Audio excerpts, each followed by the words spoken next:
नक्चड़ी ननंद कविता एक साधारण परिवार से थी। गांव की पढ़ी मतलब हिंदी मीडियम से थी।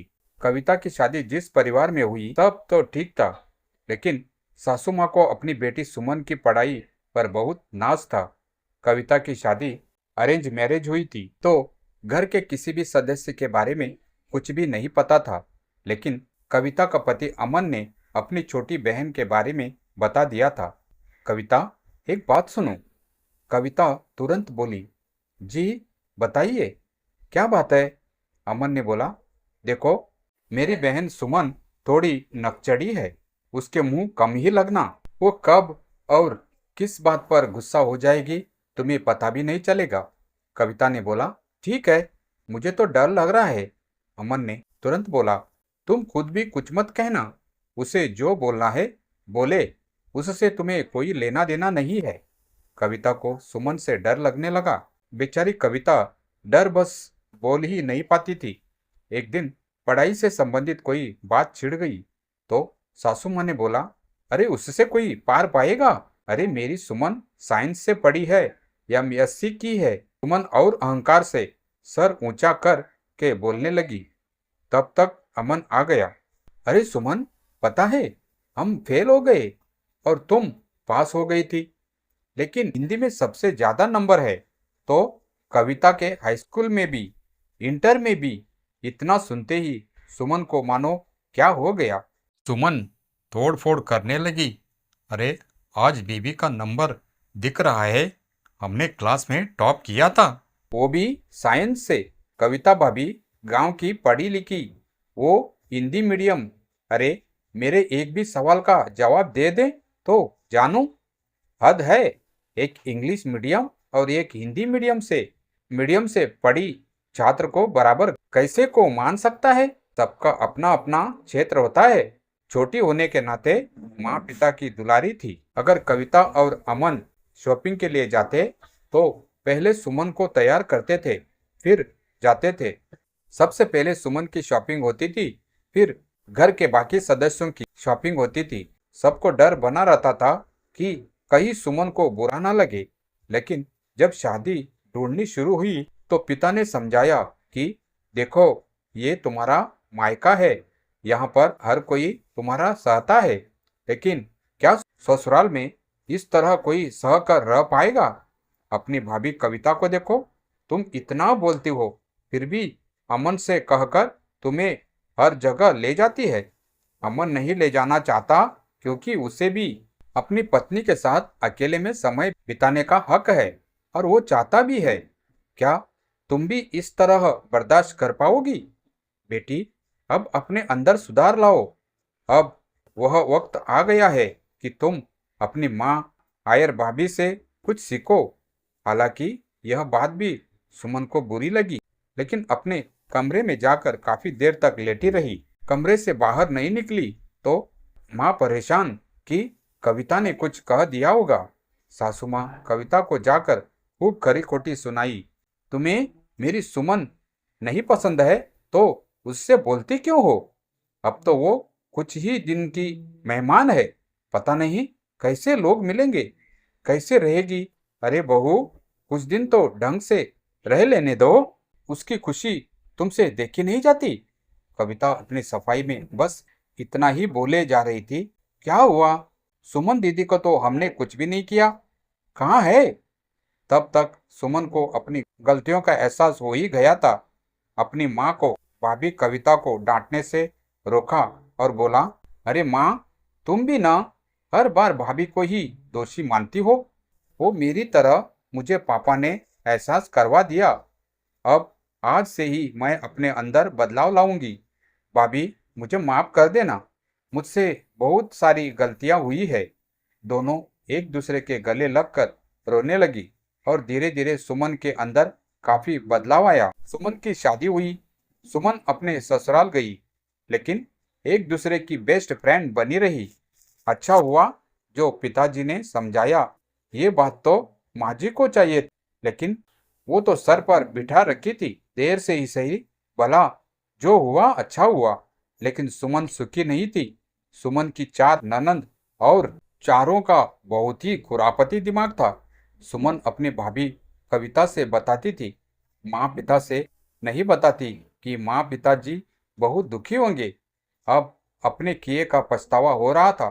हमने अपने भाभी को बहुत सताया है, आज उसी के पाप भोग रही हूँ। सुमन का पति भी अपनी बहनों को कहने में रहता था, मानो उस घर के हर सुख दुख की मालकिन चारों बहनें ही थी। सुमन मतलब कुछ भी नहीं। एक दिन सुमन के भाई अमन को कविता ने बताया, इस तरह से सुमन दी परेशान रहती है। एक बार आप जीजाजी से बात तो करिए, या दोनों लोगों को अपने यहाँ अकेले खाने पर बुलाया जाए, तब बात किया जाए। अमन गुस्सा हो गया, ये कैसे हो सकता है? उसकी चार बहनों को भी बुलाना पड़ेगा? दिल से न सही, दिखावे के लिए ही बुलाना पड़ेगा। चलो ठीक है, बुला लेते हैं, सबको भेज देंगे जीजाजी को और सुमन को रोक लेंगे, फिर बात किया जाएगा। अमन ने फोन किया, सुमन से पहले बात किया, फिर सुमन की सास से, और बोल दिया कि आज खाने पर बुलाना चाह रही थी कविता, तो आपकी आज्ञा हो तो सहपरिवार आज आइए माँ जी। माँ जी ने तुरंत हाँ कर दिया। सब शाम को तैयार होकर पहुंचे। कविता खूब भाव भगत की, सभी लोग खूब खुश थे।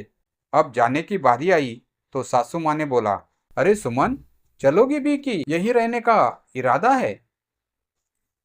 सुमन कुछ बोली नहीं, हल्की सी मुस्कान लिए खड़ी रही। तब तक अमन ने बोला, आप लोग आज जाइए, सुमन और जीजा को कल सुबह छोड़ देंगे।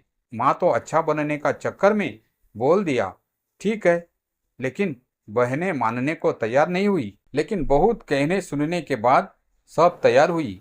सुमन और सुमन के पति को मौका मिला बात करने का, और अमन और कविता ने भी बहुत सारी बातें किए।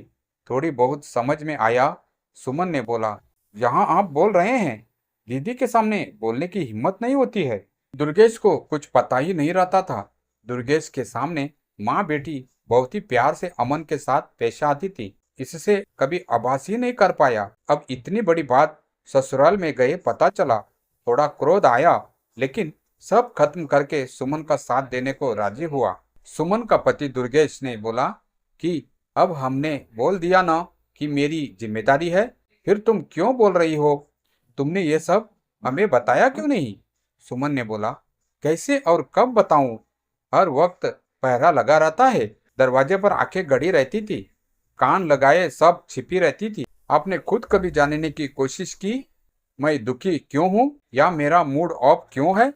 एक रात रुकने का फायदा तो हुआ। अब सुमन की भी प्रूफ इकट्ठा करने लगी। अपना फोन रिकॉर्डिंग मोड पर रख देती, दिन भर की बात रिकॉर्ड करती। जब दुर्गेश आता तो पहले सुनता था, उसके बाद अपने पिता से बोल दिया कि पिताजी अब यहाँ रहने लायक नहीं है, ये लोग अपने घर में आग लगा चुकी है, अब मेरे घर में भी आग लगा रही है।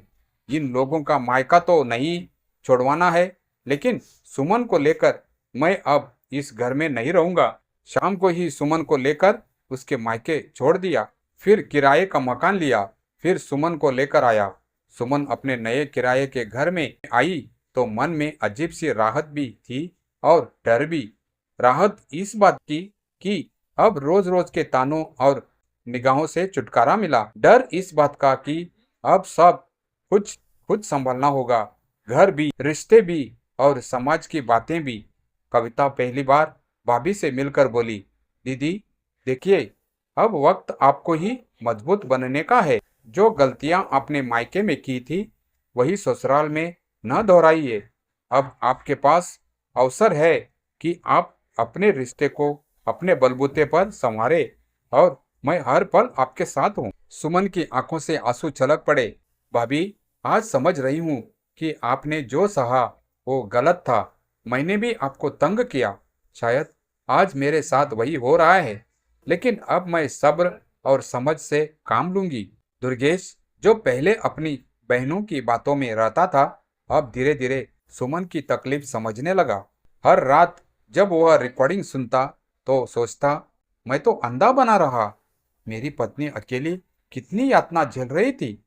उसने एक दिन साफ कहा, सुमन, अब ये घर तुम्हारा है, तुम्हारी हंसी मेरी जिम्मेदारी है, तुम्हारे आंसू अब सिर्फ खुशी के होने चाहिए।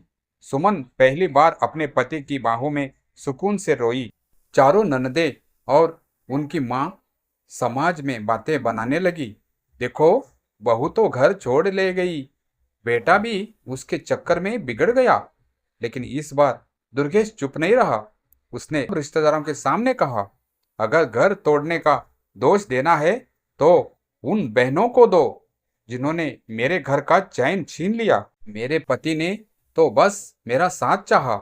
यह सुनकर रिश्तेदार भी सुमन को दोषी नहीं देने लगे, बल्कि धीरे धीरे उसका समर्थन करने लगे।